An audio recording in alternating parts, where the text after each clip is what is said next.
mornings rise from bed. Guns, picks, whispers in my head. Sean Higgs talking midday cash. Connor Matt with that winning stash. Hip slap, Mike knows what to do. 2 unit bangers pulling through. Cashing tickets like a dream. Cup of coffee fuels the scheme. Breakfast bets on a silver plate. Chasing art, can't hesitate. Parlay said the bets will flow. Yes, sir. It's Saturday morning. We got to get the energy up. I'm going to play that song one more time because that is a banger. A little bit of the funkiness on this beautiful Saturday morning with the GUNZPICKS. Oh, yes. Saturday mornings. Let's go, everybody. Get the energy up. Get into the chat. Tell me what you're drinking, what you're smoking. Let's go. Come on. Come on. Yeah, let's go. Ha ha. Connor Matt with that winning stash. Yep. All right, let's bring this down to a level. What's going on, everybody? This is Saturday Mornings with Guns Picks. I'm the host with the most, the point guard of podcast, and self-proclaimed CFB Go himself. And we are going to be live here today. We're breaking down the top 25 college football plays on week 11. And, of course, I'm going to be giving a cup of coffee parlay here in a second. Also got my guest waiting in the queue. And make sure I get this right here. On the Guns Picks channel. Let's talk a little bit of the coffee. Let's ground the beans. Let's put them in the machine. Let's get the water in the back of the coffee machine. Let's hit that drip, drip, drip, drip. It's cup of coffee parlay. Let's go.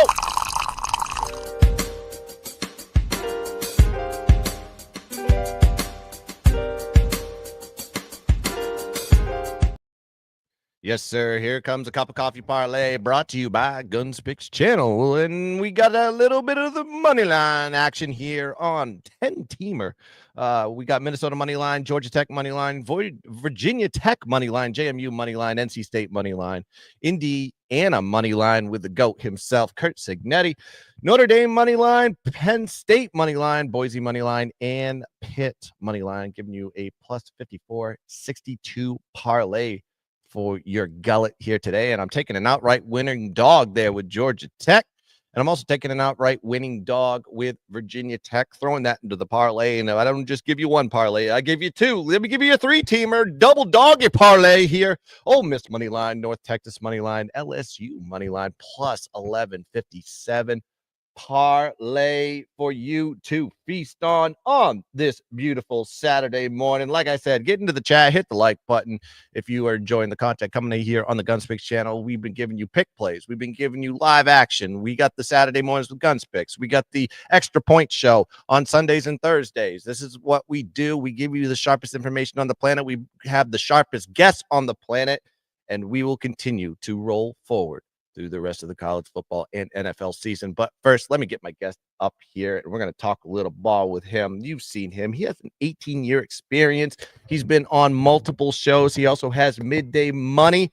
That is a nice show. You can go check him out, and he is on X at Mr. Sean Higgs. And Sean Higgs is joining me on the show. What's going on, my friend? Welcome on this beautiful Saturday morning. Oh, you're muted. Yeah, I mute it when I'm off stage in case I'm drinking my soda or something. Where the heck's the music come from? How'd you do that? The Guns Picks jingle department always working overtime for me, especially when I love it. I'm like, I got like basic things. I have like a picture of a llama and a 10-second clip from a rapper as my intro. But I do. It's a little happy song. I love it. Yeah, every single show, there's a new intro song, and it's all reflective on myself and the guests that I have on the show. And, of course, picks from Dave joining us here. Subscribe or get hooked, he says. All right, that's what he says. That's marketing for the show. Put that on a T-shirt.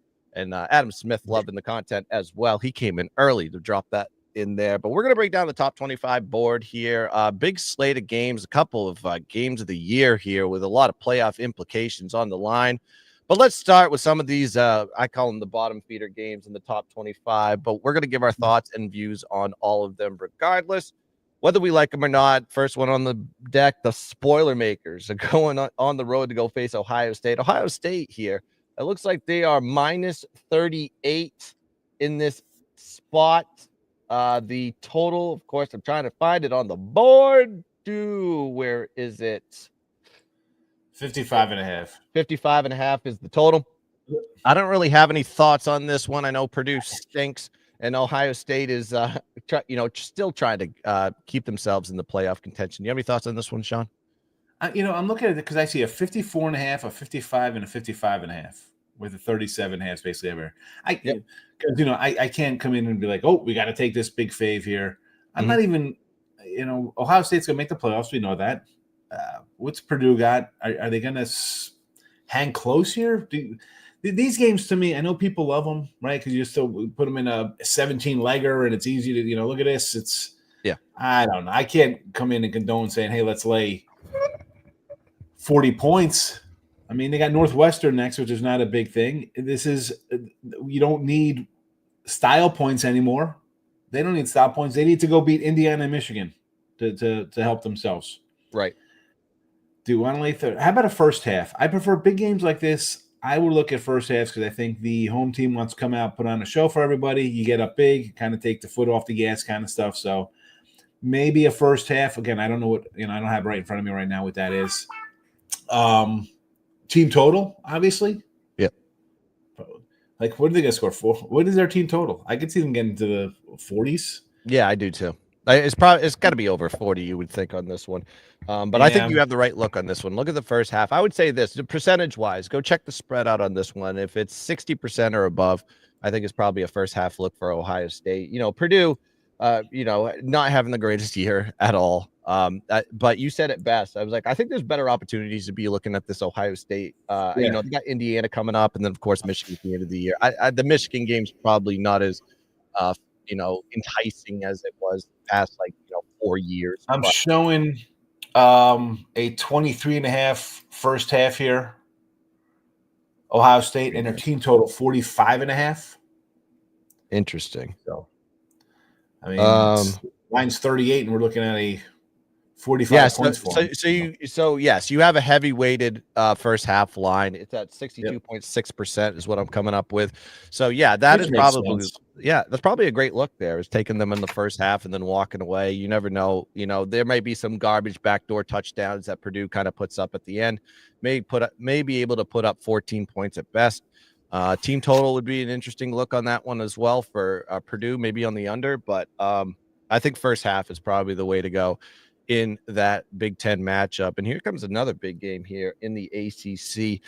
We have a Miami team that's just been humming along quietly, kind of beating teams left and right, but narrowly escaping in a couple situations. Virginia Tech being one of them, Cal being one of them, and quite frankly, they escaped against Duke last week.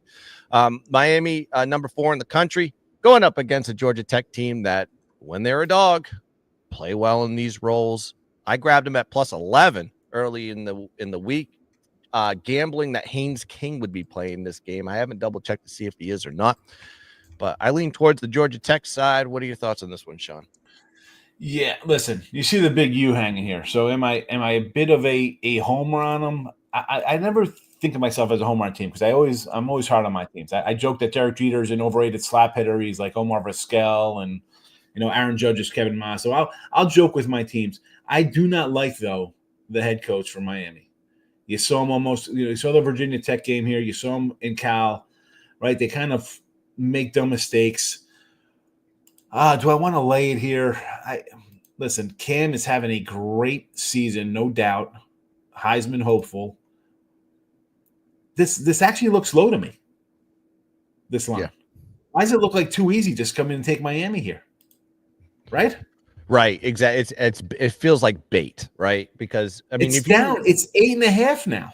Yeah, it was double digits at one point. I think it was 11.5 at one point earlier in the week. And listen, I'm all for Tech. I had Tech opening game in Ireland against Florida State. I was like, hey, Florida State's got some problems. How is this line coming down? It had to do with Haynes King, in my opinion. because he's been a game time decision. Everything that I've read on him is like he's looking good, and but they're giving no indication if he's going to play or not. I reached it out to my clients early in the week at 11.5, and I put a asterisk on it. I go, only if Haynes King plays, because I'm not going to be betting on a backup quarterback for Georgia Tech. But Georgia Tech just shows up in these spots. They don't just cover these spreads. They win outright, and it's always versus conference opponents that are ranked. And this is another type of situation. We saw it in Florida. Granted, Florida State sucks now. They're 1-8 on the year, but they were ranked when they played in Ireland, and Georgia Tech took them down. Haynes King being out of the lineups kind of affected how they played as of recent. But if he's in the lineup today and he's fully ready to go, I think Georgia Tech is a live dog here that can win this game outright. I don't believe in Miami's defense. Cam Ward is carrying them across the finish line, Heisman-esque in a lot of these cases. But I think you look at the competition on this one, Georgia Tech playing at home, they're going to be fired up here. And I think if as long as, like I said, I'll say it again, Haynes King has to play for me to make this official. So you have to, you talk about the Miami defense, 8-1 or whatever, 7-1 to the over, 8-1 would have, maybe you got a push there. Yep. On the road, Louisville 52-45, 39-38 at Cal versus the not good teams, but obviously on the road they have some issues. So I'd probably go over first here because they're going to score. Yep. And if King plays, Tech will probably put up some points here. Probably a shootout. Like, why wouldn't this be a shootout? It should. Yeah, I can't disagree with you on this one. It could be game. It could be possession for possession. Last guy has the ball. Type of situation. We could be seeing a good game here at 12 o'clock. I'm excited for it. How healthy is he? I mean, the two games he didn't play, they couldn't even score 20 combined. So it's a big drop off. But even when it opens at 12, if he's not playing 12, that looks a little light considering they put up 19 points in 2 games without him. Look at the 2 games that he hasn't played. Notre Dame, they only put up 13 points. Virginia Tech, they only put up 6. So I'm telling you, without him in the lineup, that team is so different, and they're very one-dimensional. They don't really pass the ball well. That kid Pyron basically just wants to run. He only has a 53.8% pass completion rate, 3 INTs and only 2 touchdowns. But Haynes King's throwing 71.2%. So that's where the difference is. Both quarterbacks can run, but they need Haynes King. That dude is a baller. And we'll see. Game time decision currently. Line's going in the direction like he's playing. So he's playing, yeah. So we'll see how it goes here. That's a 12 p.m. kick in 45 minutes. So we should find out pretty soon on that game. But let's go to the next game on the board here. Another game that I just don't care about, but I'm going to talk about it nonetheless because we talk about all the top 25 here on the Guns Pick Saturday morning. We got Florida versus Texas, number 5 Texas. Kind of I'm not sure who Texas is yet, but I know what they do well is they beat bad teams, and Florida being in that type of boat. Who cares what Texas is? What's Florida? We know what Florida is. Yeah. That's the problem. Florida is bad. Florida's bad. I think they're on their 3rd or 4th quarterback at this point. But they're going against a Texas team, and they are a triple-digit favorite. I'm sorry, not triple-digit. A 3-score favorite. Yeah, imagine being minus 100 in this game.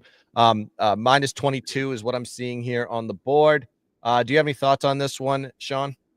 I feel like Texas here. The more I think about this, I was doing this yesterday somewhere. I'm like, I'm talking myself into unloading on Texas here. Florida is just done.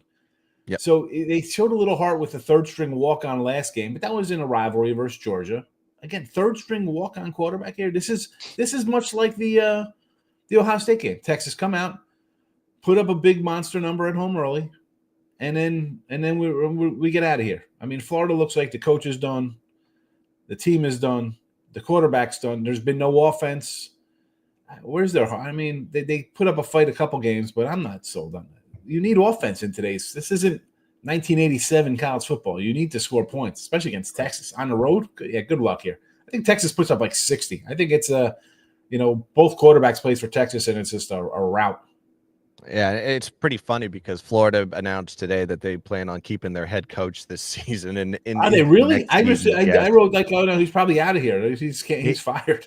He's not, and everybody thought it was. Kind of shocking information that came out earlier this Oh, week my that they're going to goodness. continue to stay with their head coach on this one. I'm Michael trying to find Bellana. a team total on this. I'm trying to scan up here, see where I don't even know what time this game is. I'm looking.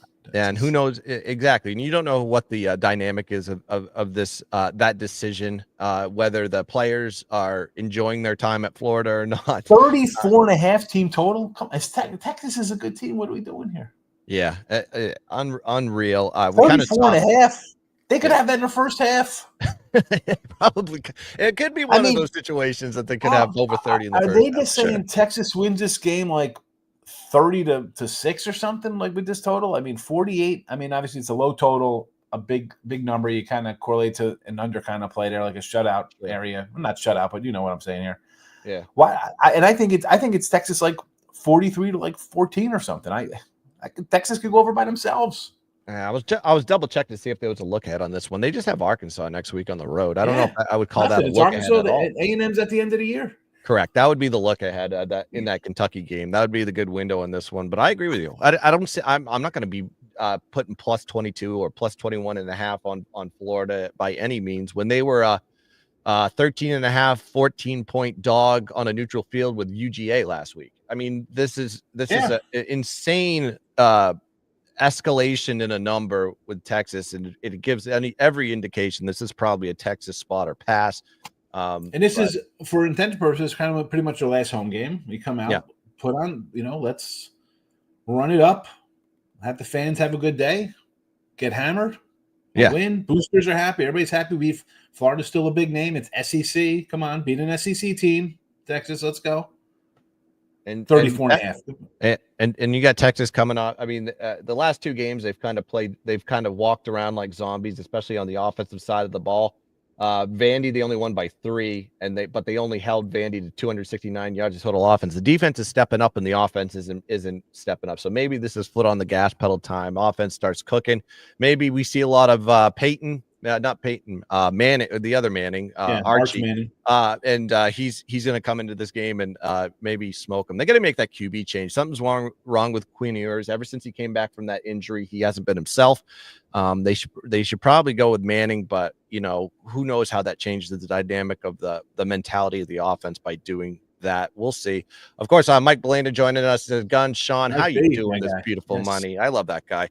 Always in the chat, hanging out. Make sure you get into the chat and talk to us, man. We'll give us your plays, give us your looks. What are you drinking? What are you smoking? What are you having on this beautiful Saturday morning? And make sure you make sure you hit the like button and subscribe to the GunzPicks channel, and also check out at Mr. Sean Higgs on Twitter and give him a follow if you haven't done so already. He's putting out content left and right, and he's on multiple shows, giving sharp information on a daily basis. So let's get to the next play on the board. Great game of the week. One of the games of the week. I think we have a good back-to-back here. We have the 3:30 game, and then we have a good one with LSU and Alabama at 7:30. Georgia going on the road to go play Ole Miss. This is not your daddy's Ole Miss team. This team has a defense. I broke it down on Pub Sports this morning, how much I like the first half, but I'll pass it to you, Sean. What are your thoughts? Georgia, Ole Miss. Well, I mean, I thought Georgia, not that it was going to be like a 3-peat, because obviously they won last year, but they've been like the best team in college football the last few years. Yep. And I thought, you know what? We got a returning starting quarterback who's been pretty good. Coach is still there. It's a team that doesn't rebuild or reload, right? Okay, guys go to the NFL. It doesn't make a difference. Some NFL guy comes in. But they have not looked good. I mean, Carson Beck cost himself probably a first-round pick with his with his 8 picks the last 3 weeks. Yeah. Listen, that's not going to fly. We talked about Florida last week against these guys. We're talking about Texas. They had a third stringer and still kind of put up some points against Georgia. Like that's not what I want to see out of Georgia. Where Ole Miss is, again, whoever loses this is probably out of the playoffs. Yeah, Guns, right? I mean, they're not in it. They'll have their third loss or out of it. Ole Miss goes on the road and puts up 63. Their quarterback throws 6 touchdowns. I mean, there wasn't a flat spot like, oh, we got Georgia up next. We better prepare for that. We need that win more. No, they put 63 up. And let's be honest, I like Kiffin. Can you win a big game here? This is, as much as it's a circle the wagon statement kind of game, this is a big game for Ole Miss. Huge game. A lot was thought of them this year. They thought hey, they could beat LSU, they could beat Alabama, they could beat Georgia, Texas. These guys were thought to maybe win the SEC. You got 2 bad losses on your record. Right. And with an offense, although schedule-wise a lot weaker than Georgia's, I don't know. I mean, I'm going to lean with the home dog here. I mean, this is the guy's. I ain't saying stuff like it's his career kind of maker, but you need a signature win, Lane. I mean, okay, you might pull off an upset here or there when you're 8-4. Can you win this game and get your team into the playoffs? You got a quarterback who's pretty darn good for the college level, puts up numbers. Yep. Georgia looks to be right for the taking. And because then you look at it, dude, they beat Texas 30-15 on the road, and Beck throws interceptions in that game. So it's like, man, are they just we can play down and win games? It doesn't make a difference because we're that good. You play with fire, you get burned. That's my thinking on that. Like it's somebody's going to catch you by being bad one day, and Ole Miss definitely got the offense to do it. Yeah, I'm leaning home dog here. Live dog, obviously. Yeah, I agree with you on that one. That's my lean, but I was too scared to take them on the full game on the sheer fact that Georgia just adjusted in the second half, and then Lane Kiffin, like you said, when's he going to win? When's he going to win a big game? It seems like he steps. That matters. He could pull an upset, but that's fine. You're 8-4. You're 9-3. We had a big win. Correct. Bro, can you win the game that gets you into the playoffs? Yeah, and maybe do something, go on a roll. And Ole Miss has 2 losses. Georgia has 1, and Georgia still has a good game on deck with Tennessee next week. So are they really out of the playoffs yet? I would probably lean towards no, especially if this is a close loss or something like that. But I look at the first half because when you look at these two teams, Ole Miss likes to put the foot on the gas pedal. They're second in the country in first half, outscoring opponents 24-8, plus 16.6 point differential. But UGA's 13th, outscoring opponents 12-7. But on the road, they get outscored 9-10 with a -1 point differential. So bad road team in first half situations. Georgia kind of likes to adjust, go into the second half. I think Kirby Smart probably yells and screams and puts the fear in God into his players. And then next thing you know, they come out swinging in the second half. So, yeah, Ole Miss defensively, one of the best defenses in the country, especially against the run. They're number 1 in opposing in opponent rush yards per carry and 3rd in opposing rush yards per game. And in the passing game, they're going to put pressure on Carson Beck. They have an 11.7% sack rate. That's 2nd in the country as far as putting pressure on the quarterback. So their defensive line is one of, if not the best in the country. Their secondary is a little bit suspect. They're about middle of the road against the passing game, but they're going against Carson Beck that throws a lot of picks. You said 8 picks. He's got an interception problem. And if Ole Miss can go and get a few turnovers in this one and swing the game in their direction, they're going to have to come out in the first half and absolutely put up a lead, knowing that UGA is going to adjust to them in the second half. So I like money line plus 105 first half for Ole Miss. I'll tell you what, Guns, next week, Georgia, Tennessee, just take the under in that game. Yeah. I agree with you 100% on that one. It's probably going to be a high total too. I mean, somewhere in the 50s. The earlier line was 52.5. I don't know what's going to be at. Yeah. I don't know what that is second, but. Yeah, I agree. And of course, Michael Belena dropping. He says, I'm sober as a gopher this morning. What's wrong with you? Go crack a beer. Mike Belena, again, he's giving his plays out. He likes South Florida 4.5. He likes LSU +3. We'll get to that one in a second. He likes the over in that game as well. North Texas too +6. Not loving this. Is it back up to +6? It was down to 4. I guess the other quarterback's playing. I was wondering because the line went down to like 3.5, which gave me the indicator that Daly was out. Correct. So I got it at +6 plus for North Texas. I really like them today because they can score. They can go back and forth with you on the scoring. The defense is going to be the issue. So listen, if Daly's out, they're live right there. I think they're off a bye week too on top of it. So correct. But again, if he's playing, it changes around. I'd rather have 6 than 4, obviously. I'm seeing it's back up to 6. I'm seeing 6.5 at the board. That means Daly's playing. That is just the indicator there. And of course, Michael dropping in and he says, I agree. Lane Kiffin, not a good coach. I can see Kirby Smart outsmarting him. No pun intended. But would be Ole Miss or nothing. Of course, Peter Grasny always joining us in chat. He leads BC at home. Oregon, wife is an alum, so it's biased for me. She's having a time right now being an Oregon fan. Let me tell you, number 1 in the country. Holden T. I like I think they're playing Maryland today. And my good friend Brian Power gave me an interesting look on the total for Oregon. I don't remember. I think it was the lean towards the over in that game. Just knowing that you have a Maryland team that's just going to be very pass heavy, and that they're probably going to get their points, but Oregon's going to get theirs. I don't hate that take there. Let's go to the next game on the board here in the top 25, and this is my guy. I've been screaming for 2 years now, maybe 3, about Curt Cignetti and how he is one of the best coaches in the country, and now it's coming to its fruition with the Indiana Hoosiers. In year 1, he has turned that program around. They are undefeated, going against a Michigan team that I was looking at this on the board in August to be, and I was hoping that Michigan was just going to be good enough that people thought would just hammer Michigan and ignore Indiana. Now I can't because Michigan stinks. It's 14 and a half. And of course, Indiana, they have Ohio State coming up in a couple weeks. But is this game really worth taking? I'm going to say no. I'll give it to you, Sean. What are your thoughts on this game? I'm looking to see if they had it posted as even as a game of the year at the Westgate. They didn't even have this game listed because they didn't think much of Indiana. No, nobody did. Their team total was like 5.5. I mean, the fact that they're laying 14 points, it tells you all you need to know about Michigan here. I mean, listen, it's Indiana or nothing, I think. I mean, I know that it would kind of be like a square play. Oh, they're a ranked team. Michigan still has NFL-type guys on them, but let's be honest, they haven't played good all year. They're going to start playing good now? Now we're going to show you our A game. They have no offense to speak of. Right. How are they going to – no, it's Indiana. This line alone, it's like I want to take Indiana, but it's like, holy cow, they really? Michigan has fallen that flat. They're Indiana, a 5-win Indiana team coming into the season is a 2-touchdown fave. It's crazy, Guns. It's crazy. I can't. I'm with you though. He is a good coach. Where did he come out of? Where did he come out? Madison or Liberty? Where did he come out of?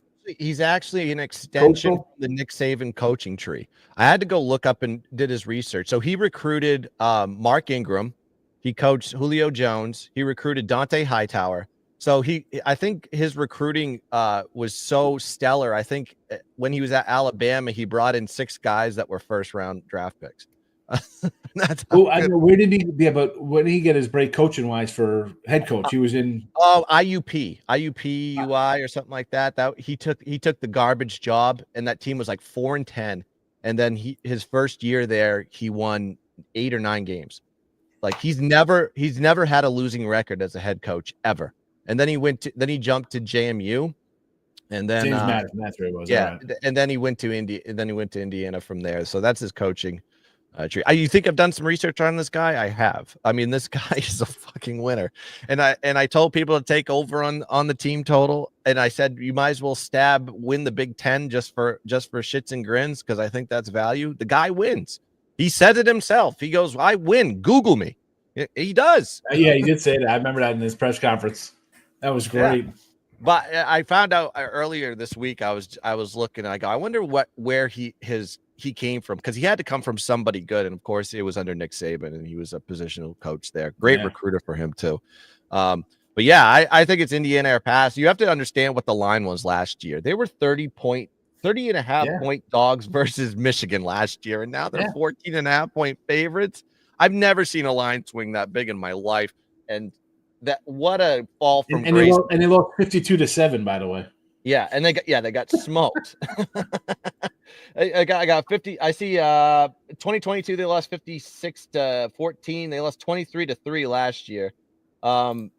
So I would lean. There's only listen. Indiana just covers. They cover every fucking week. Just keep taking. Keep taking them. Just keep taking them. That's all I say. It's like it's as square can be. Everybody's going to be on Indiana today, and I know a lot of sharp people. They're only non-cover week 1. Yep, 31-7. They don't cover it. And I know I was looking up this morning, and there's some sharp money hitting on this Michigan plus 14 and a half. You go ahead and fade Curt Cignetti. I'm not in the business of fading him. I only take him. I have no play on them this week. I'm waiting for Ohio State. I think there's going to be a good spot for them there, and they may be able to beat Ohio State. I hate to say it, but that is my guy, Kurt I'm not Cignetti. that high. Everybody loves Ohio State. I'm not that high on Ohio State. That's what I mean. Is like Indiana statistically is a better team than Ohio State. And I feel like they're going to go into that game and they're going to be a dog, and you're going to finally get Kurt Cignetti as a dog, and he's going to win that game outright. That's kind of I thought Oregon, I guess it's like Oregon, Ohio State, maybe Penn State would be the tough teams there. But let's be honest, it's going to come. I thought the SEC would probably win the thing. Yeah. Push comes to shove. But that could be doubtful right now. Problem is SEC's eating each other alive. They're all getting 2 losses on each other. Well, and that's my problem with the playoffs, Guns, because as I said numerous times, I mean, we've been on shows together. I'm like, that playoffs going to turn into 9 SEC teams. Goes, well, hey, if you lose to the team that's in the top 5, you got to put them in. They're good losses if you lose to Georgia, Alabama, and LSU. How do you not put a team in that loses to 3 top 10 teams? Well, if that's the case, I guess UCLA should make the playoffs because they lost to Indiana and Oregon and Penn State and Ohio. Right. I mean, like they lose to a bunch of teams in the top 10. Come on, folks. There's always going to be debate regardless of how you set up the playoff. I mean, of course, 4 teams was a debate, and now it's extended out. 6. Well, 4. I mean, they want to go to 25 or something. What are we doing? I mean, but for me, I like a meaningful bowl games is what I always wanted, and now I have it, and I'm still like, I don't know. Well, give me a couple years, maybe I'll warm up. We had meaningful bowl games. Teams would play, but now you know what? The guys get paid. We sit out. They don't play. They're meaningless now. All of them. Yeah, what's to say just because they have a playoff, the guys are going to play in a game? They talk about. I'm out. That's a good point. That's a good point. I'm the number 1 pick in the draft. I'm not playing. Sorry, fellas. Yeah, make sure you pay your players well. Then that's all I can say. So it's somewhat beneficial. Maybe give them a bonus if they get past the playoff game. All right, let's go to the next game on the board here. I kind of have a lean towards this one, just on the sheer fact that it is a revenge game here for Iowa State. Iowa State also coming off a loss. Who'd they lose to last week? Texas Tech, right? It was a close game. It was like 23-22 or something like that. Iowa State, number 17 in the country. Impressive. I said take their win total. They're 1 game away. This might be the game that they get over the win total. We'll see. Number 17, Iowa State versus Kansas. Kansas having a bad year. Tough spot, but a short line. A little bit suspect in there. You got any thoughts on this game, Sean? It's come down a little bit. Give me Kansas. Home dog. Terrible year. But I'm on a bye week. I got Iowa State. I would have loved it more if Iowa State won a close one instead of losing a close one. But even the game before that against South Florida, they were down, big in that game. Or not down big, but it was a back and forth kind of game. They won by 3, 38-35. Kansas is in a desperate kind of mode. They got to kind of win out here, which is tough to do. But I'm going to take a home dog here. You're going to give me some points? Again, people look at this like, oh, I got a ranked team versus a team with 3 wins. This is easy money. No, thank you. Give me the Jayhawks. Yeah, it's suspect. I'm a little bit scared. I'm on the Iowa State side just because it's 2x revenge for them. And Kansas beat them the last 2 times, too. Yeah, they beat them last 2 times. Defensively. It wasn't like they're 52-40 games. It was like 17-11, like just weird scores. Yeah. So, I mean, if I understand if people told us the Kansas side, I mean, it's weird. Kansas doesn't really have a true road game this year because they don't have a stadium. They're playing at Arrowhead today. Arrowhead. Yep. So they're all over the place, switching from place to place to, get games in, especially their home games. But, Kansas has just struggled this year. It's kind of tough for me to even look at that side, but when you see a line that short, and then that they've kind of owned Iowa State in the last 2 years, there is a high indicator. It's probably a Jayhawk side or pass. I lean towards the Iowa State side, and I know I'm square as hell by doing it, and it's not a high play for me. But maybe I'm a little bit biased on this one because I'm holding an Iowa State team total over ticket and I'm waiting for that thing to cash, and I'm a little bit nervous, and I think this is a spot to do it. We'll see. In Kansas all of my win tickets are garbage. Utah lose early. I got Iowa over 7.5. They lose last night. K-State to lose already. Colorado under 5.5 plus 145 is burned up in flames. I couldn't do a win total. That team, I'm just like, you know what? I give up. Dion, you've got this team figured out, I guess. I'm glad I ignored that win No. total because it did go up from last year. So I stayed away from it. Something was a little bit fishy on it. But let's go to the next game on the board. ACC action. We got Clemson coming off a loss, by the way, to Louisville. Ugh. Yeah. Is Clemson good? I don't know. Kate Klubnik probably not good. But they're going to get Virginia Tech. That they're in another situation. I can probably burn that ticket of that team total over. I don't know why it was set so high for Virginia Tech, but I digress. Clemson, Virginia Tech, 3:30 East. What are your thoughts on this one, Sean? I like Clemson to get back on track here, man. I know it was a little clunker versus Louisville. I wasn't expecting that. They opened the season with a bad loss at Georgia, but then they just kind of started rolling offensively, putting up 40, 30. They were cruising along, and then I don't know what happened last game. But Virginia Tech, what do we got here, Virginia Tech? You got the close game versus Miami. You were still a 2-touchdown underdog. We could say, well, and I lost to Vanderbilt. Vanderbilt's pretty good. Well, they were a 14-point favorite of Vanderbilt. You know, they lost to Rutgers at home. I mean, I'm all for Rutgers. I'm a Jersey guy, but come on. You know, where were their good signature wins? Right. They don't have them. Their wins are we're losing close games that teams were favored over. Yeah.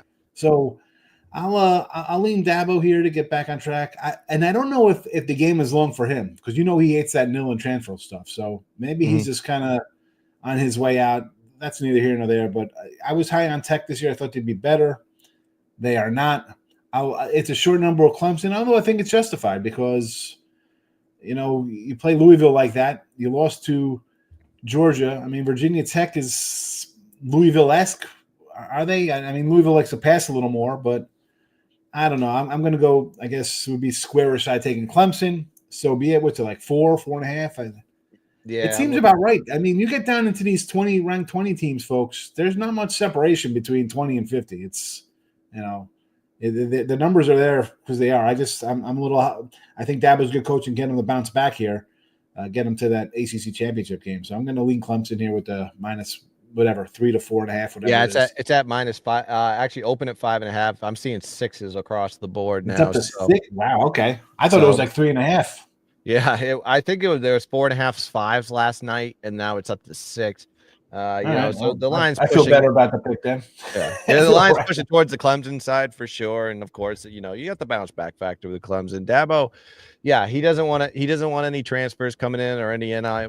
He just wants to recruit and build his teams the old-fashioned way. That could be a detriment to him in the next year or two. You can go out and get a guy or two. Go get a receiver. It's okay to bring in one guy. You don't have to bring in 17 like some teams. You hit it on the head. It's you don't build your entire team off transfers, but you fill in holes where you think you're weak. If you got a quarterback issue, go get a quarterback. If you got a running back issue, go get a running back. That's fine. But you just don't. They got money. They can go get a wide receiver. Of course. Yeah. You go by, pay for the offensive line if you need a line. I mean, again, you don't need to Colorado and get 27 nil guys and 55 guys in a portal like some teams do. Yeah. Yeah. He said, Pete says, primetime not having fun in Colorado. I don't know about that now. I think he's having fun, but they're finally ranked, so he's got to be excited. Yeah, he's got to be excited, but I mean, this could be short-lived when he loses Shador and Travis Hunter next year. Oh, he's gone. He's gone when they leave. He'll find an escape route. He's an escape hatch, and they'll be like, "Oh, I was like, why is Dion's office cleaned out?" I think, listen, the guy gets kids in there. He could recruit off his butt, right? It's prime time. Who wouldn't want to go play there? The guy's got NFL coaches, scouts, players, all come hang out with him. But he needs to surround himself with like a staff that has Belichick and Saban and Parcells and all these guys that were under. That Cleveland Brown staff or like a Niner staff with a bunch of Hall of Fame coaches. He needs the coaches around him. He can get the guys, but he can't just have his finger on every aspect of the game. That's not his thing. 100% agree with you on that one. We're going to go flying down the board. We're 40 minutes into the show. If you like this information that we're giving you today, please like and subscribe to the GunzPicks channel right now. Hit the thumbs up, hit the bell so you know when all content comes on this channel, and get into the comment section. Let me know what you're thinking. We got a live chat going on here. Peter Grasnia, Michael Belena, picks from Dave, Adam Smith, always joining us here, and just keep getting into the chat. We bring the opinions, you bring the questions. right here on Saturday mornings with Guns Picks. Let's go to the next game on the board here. Interesting one at that. Kind of alluded to it a little bit with the Army issue. Of course, looks like the quarterback's going to be playing here for Army, going against North Texas team that is not too shabby themselves. They can put up some points. I lean towards the North Texas side here at +6. What are your thoughts on this one? Actually, I like the over too as well. I grabbed Mean Green already. I got a bad 4 yesterday with it, or 2 days ago when they thought he was out. I should have grabbed it earlier. I didn't. I was like, I don't like doing that. I don't like buying into something happens because I like Army. I want to see them go undefeated and get into the playoffs. I'm kind of holding out to see Army in the playoffs, but I'm going to take the points here. I know he's back, but how healthy is the guy? I don't know. Okay, he's back. Right. Is he 100%? Is he, and that's for any team, not just Army. That's for any team's quarterback. We're talking about guys all over the place. Will they play? Will they not play? Georgia Tech, who knows? I always lean towards the most points, but it's back up to 6. What am I going to say? I got him at 4, Gun, so I got to take him here at 6 as well. So give me a Mean Green. Yeah, I'm with you. Another team off a bye week as well, also. So you're correct. I like the bye week. And that's perfect when you're playing a triple option team like what Army brings to the table. I took it at +6. I took it early in the week. Kind of playing on the gamble that I really didn't care if Daly was going to play or not at +6. But when I looked at this game, I looked at North Texas, who's 88th in the power rankings, but 64th overall when they play at home. And you got to look at the schedule. Army kind of misleading. I talked about this when Navy played Notre Dame, that you should take the Notre Dame side on the sheer fact that their undefeated record's a little bit misleading, and Army's kind of in the same situation. They played Lehigh, they played FAU's ranked 115th in the power rankings, Rice, Temple, Tulsa, UAB, ECU. Air Force. These aren't the biggest teams in the world. They face the 125th toughest schedule this season. Of course, their stats are going to be out of 127, right? Yeah. I mean, they played some bad teams, and you're going. This is probably the toughest offense that you played all year. Your defense is going to have its biggest challenge. This is a North Texas team that can put up 538 yards per game of offense, 5.1 yards per carry on the ground, 372 yards passing. There's no break with this offense here. They average 41 points per game. So this is why I also like the total, because Army can score points and North Texas can score points, and North Texas's defense is kind of a leaking sieve, especially in the rush defensive element of the game. They've been gashed against the run, 4.7 yards per carry given up to opponents, but it's going to be different when you're facing an Army team. But I like North Texas because 15-6 ATS last 21 conference games dating back to 2022, 6-3 ATS off a loss as well. And then also North Texas 7-1 to the over this season. Army 2-1 to the over on the road. This is the highest total that Army's seen all season. So I think this is going to be an overtake, and I think we're looking at the North Texas side here. And now the +6s are back on the board. You can go slam that North Texas. I like the over too at 63.5. Two-pronged attack in that game, and that is on 3:30 in Denton, Texas. Let's go. Let's talk a little Colorado and Texas Tech, shall we? I've been really ignoring Colorado games altogether, and I don't know, it's because I have just a little bit of disgust, hate, and disdain for the Colorado program altogether. I don't like their attitude. I don't like the structure of the team. I'm very shocked that they're sitting here ranked. I'm very shocked that they're winning games left and right, but I got to give kudos to them. Travis Hunter's having a tremendous year. Colorado versus Texas Tech. Texas Tech, tough place to play. What are your thoughts on this one, Sean? Well, we talked about Tech, right? They're off a big win there. The last second kind of win. I lean dog. Give me the home team, sure. Give me an over, sure. Colorado team total 34.5, sure. And again, as I said, I had the under 5.5 for them because I thought they got bad line play. They can't run the ball, and I blame that Baylor game. They lose that game, that changes things. Like you win a crazy game like that, it kind of puts a little pep in the step and a little, we can do anything, and it kind of steamrolls into wins. But here we go on the road. I'm not buying it. I'm not, Tech's, again, you're playing Colorado. As you said, they got that kind of swag. Like, look at us, we're Colorado. Like, all right, you're a 5-win team. Like, you've done nothing. Who cares? You got to, right? They carry themselves like they're Alabama with a bunch of championships. and they talk a lot of smack, I always that's why I kind of always don't want to take them, because every other team is going to want to come out and hurt these guys. Literally want to come out the way they talk, so give me the Red Raiders at home here. But again, I think this is an over game. Tech's notorious over no defense kind of squad. Colorado, could score as well, and I don't like their defense. So I'm going to say in order, home dog. I don't know what the line is exactly. Could be dog, could be fave. Over, and team total over for Colorado, 34.5. Yeah, I'm seeing the line right now. Colorado is favored. I'm seeing 4.5s, 5s on the board here. Is it that high? 5s? It's that high right now. Yeah, I agree. I think because I didn't look at some games. Guns, I tell you, I go down the board and I'm games just stick out with me. This game was not something I'm interested in. Correct. Because when I'm annoyed with Colorado, they've already hit my win total. So obviously I'm wrong about them. Right. Yep. So I'm not going to use them. 5.5. I thought, wow, 5. Yeah, the one time I faded them was Baylor, and I lost in egregious fashion on a Hail Mary. So that was kind of like, you know what? This team's got too much magic. I don't play with them anymore. Yeah. Of course, got to give my guy. Oh, geez. Shout out to the Razors showing up in the building. Shout out to everybody.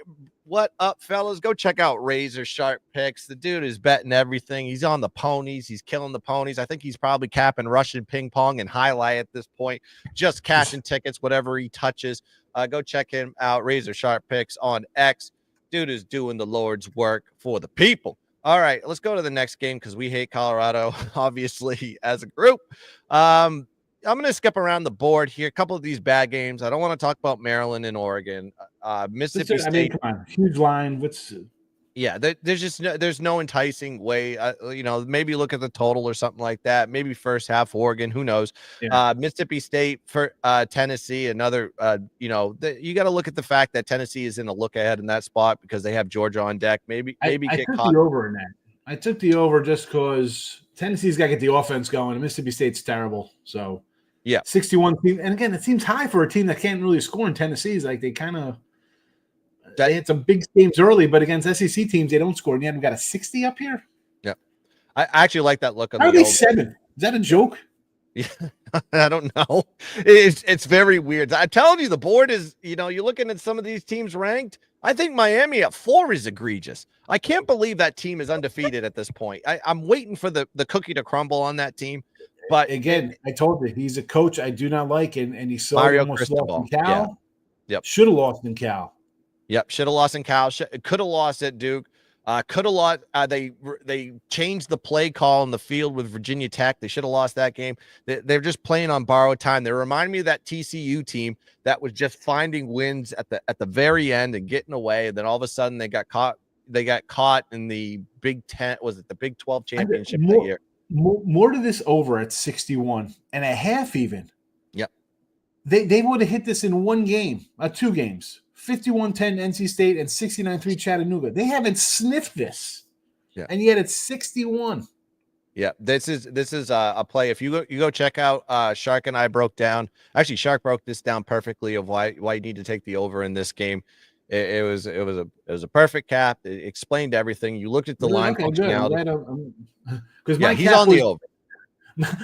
My cap on this was like, how the heck they score 20 points a game versus SEC teams? And I know State is bad, but whatever. Listen, that's the thing. Mississippi State can score, but they can't stop anybody. And Tennessee can score when they play a bad team. So I think it's a perfect spot to be hammering the points. But they also play defense, though. So that's the thing. I mean, it's correct. 61. And moving down the board, Florida State, Notre Dame. Come on. That's just boring as hell. I love Notre Dame. Again, here's another one. Notre Dame in a rout. First half. Yeah. Team total. Florida State is cooked. Like, well, who's their quarterback? Who's quarterback in this team? How does this guy still have a job? How does Norvell still have a job? Norvell's not going to have a job after this year, especially if they only have 1 win on the board. This team is absolutely cooked. They got DJ, Brock Glenn, Luke. I can't even pronounce his name. They just got a slew of nobodies, and this is a reason why Notre Dame is such a heavy favorite here today. I'll say latest 21. I'd like 28, 27.5. I think this is going to be Notre Dame putting a 40 spot up here.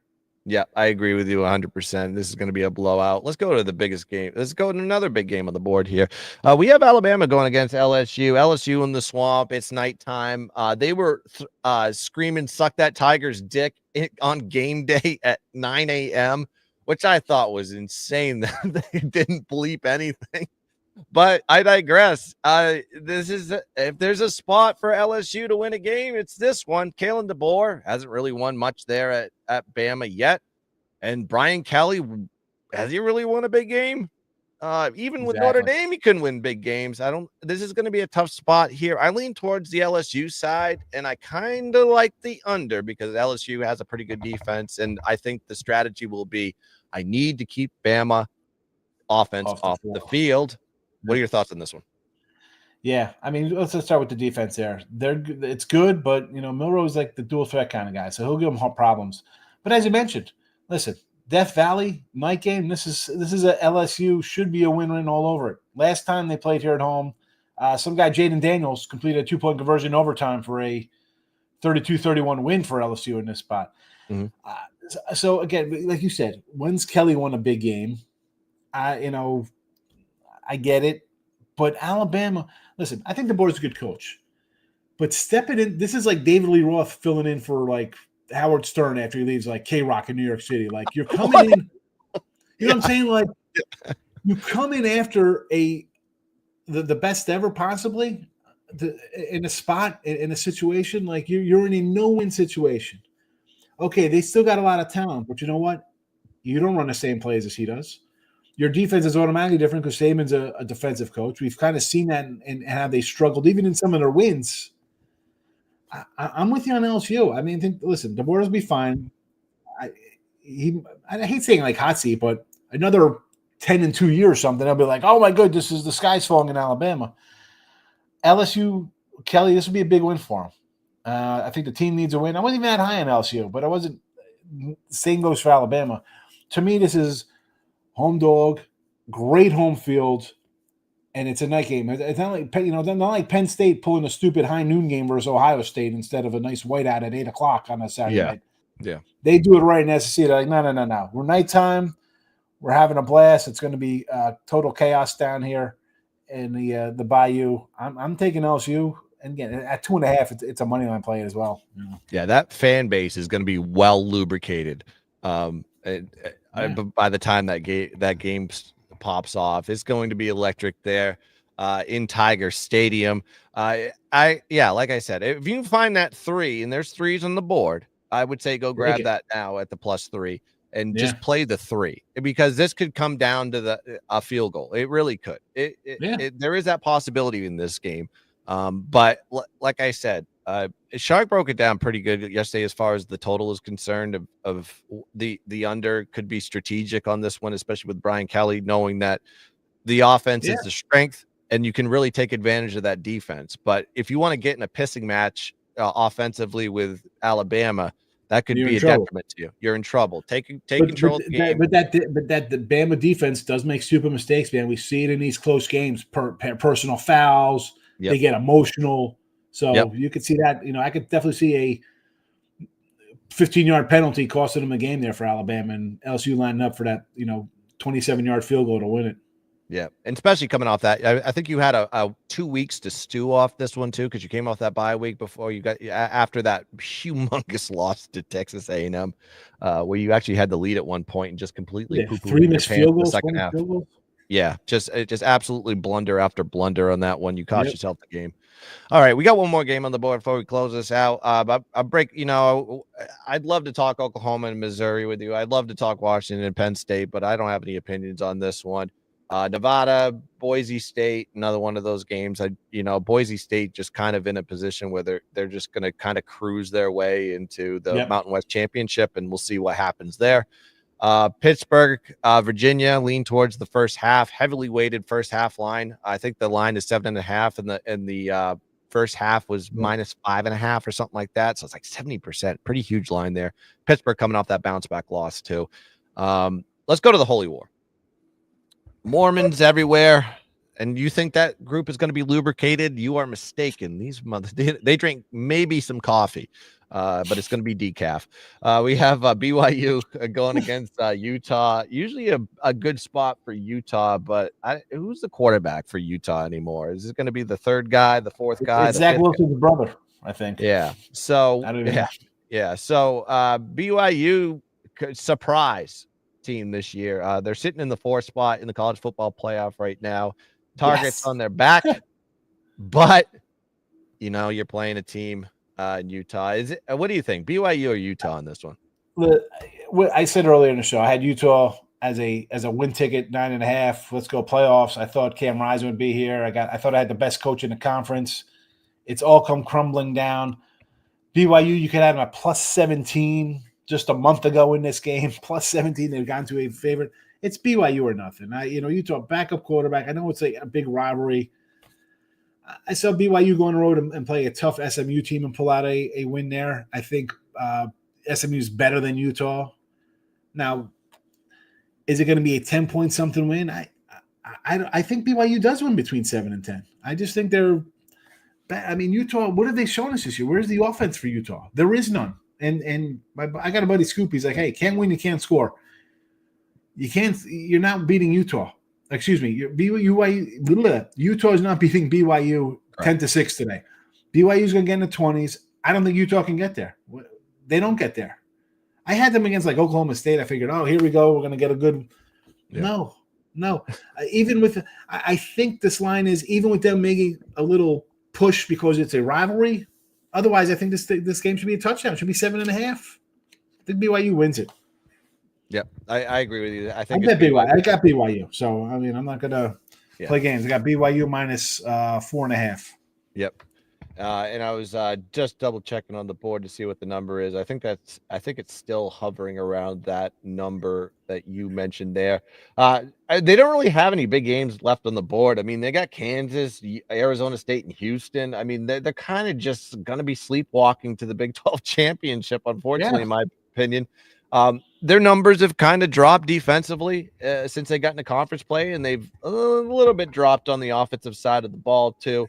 How they beat Kansas State was off turnovers. Baylor was another one of those games that they kind of played tit for tat. It was a good win on the road, and then they played Arizona, Oklahoma State, and UCF. They're getting gifts of the schedule. So, yeah, and this is another one of those gifts. This is a Utah team that is, still quarterbackless. They always bring Cam Rising again, and he's never healthy. I think he was healthy. They went to 2 Pac-12 championship games, but the problem is he hasn't been healthy in 3 years. He's 35, married with 3 kids now, has a house somewhere in Salt Lake City. But I mean, this is a guy that Utah I wish was better. Utah is 1-8-1 to the under. 1-8-1 to the under. Okay, so maybe two of those are from last year. So even take those out, they're still 1-6 to the under this season. 14-7, 19, 10 points the last 4 games. Yeah, it's remarkable that this is the first time that they've played each other since 2021. This used to be a consistent rivalry, kind of rejuvenated because they're in the conference again. But unders have been the trend with them. I think 4 out of the last 5 times these teams have met. It's been an under. It is a rivalry game. The total is low. It's 41.5. 40.5. Yeah. Yeah, with an opener at 41.5. Is what I'm seeing here on the board. I think this is going to be like every other Utah game. I think it's going to be like 24-10 BYU. Yeah, exactly. The defense is going to step up. They're going to not allow any points. Maybe allow some yards and some scares here and there, but at the end of the day, BYU or pass, and maybe you look at the under. But that's all we got here on the board. Make sure you like and subscribe to the GunzPicks channel as we have games that are going to be kicking off today. And I'm watching Pat McAfee make his choice between Ole Miss and Georgia. That should be interesting to see. But make sure you go check out at Mr. Sean Higgs on X. He also has Midday Money. He's on multiple shows. Just go follow him on X for all the content that he's been doing. But I'll give it to you, Sean. I'll let you promote yourself and actually give him some picks on the way. Give it to him. Mr. Sean Higgs. All right, yeah. So Mr. Sean Higgs on the X. Come give me a follow. As Gun says, I'm on a lot of channels, shows. I tweet everything out. So if you follow me on the X roll, I got you covered. So we went through the top 25. I told you a bunch I had. We'll start with like the BYU. I told you Notre Dame, all different combos there. Get on that one. Who else did we do? Ole Miss, LSU. We didn't really touch on the Kansas. I said to take Kansas. Oklahoma, Mizzou, we didn't touch on. I did take Oklahoma, though, as a dog. I know we got the quarterback out in that spot. Now Oklahoma's a favorite. Don't really love them that much in that kind of spot. James Madison today, not ranked. That's Guns' old coach's squad there. I like James Madison today in a big spot off their bye week to get right versus Georgia, I think State or Southern, one of the Georgias. Yeah, Georgia. It's Georgia State. I love JMU today. Yeah, I think it's a fourth straight road game for Georgia. Yep. Like fourth straight. Like who's terrible anyway. JMU's coming off the bye too. College hoops. I like Arkansas, Little Rock, and the over. I think it's an early game. It's a noon game, so that one's be going off in a second or two. Marshall, New Orleans, Youngstown, and Pepperdine. So there's my college hoops. 27-12 college hoops so far out of the gate. So not bad. 69% there. No NBA hockey. It's football and college hoops day. It's Saturday, college day. Let's go. Absolutely. And I appreciate Sean joining us. Appreciate everybody in the chat joining us here on a Saturday morning, spending your time. Make sure you like and subscribe to the GunzPicks channel and follow Mr. Sean Higgs on X. Follow GunzPicks on all social media platforms, X, Instagram, and TikTok. I'm posting clips and plays there all the time. But that's going to do it here for Saturday mornings with GunzPicks. Of course, Peter Grad said, thank you, Guns Sean. Good analysis today. Enjoy and good luck. That's going to do it. Let's cash some tickets today, boys. Let's dominate the board. And as always, let's keep dancing. Yeah, bye. Headlines, money, roll.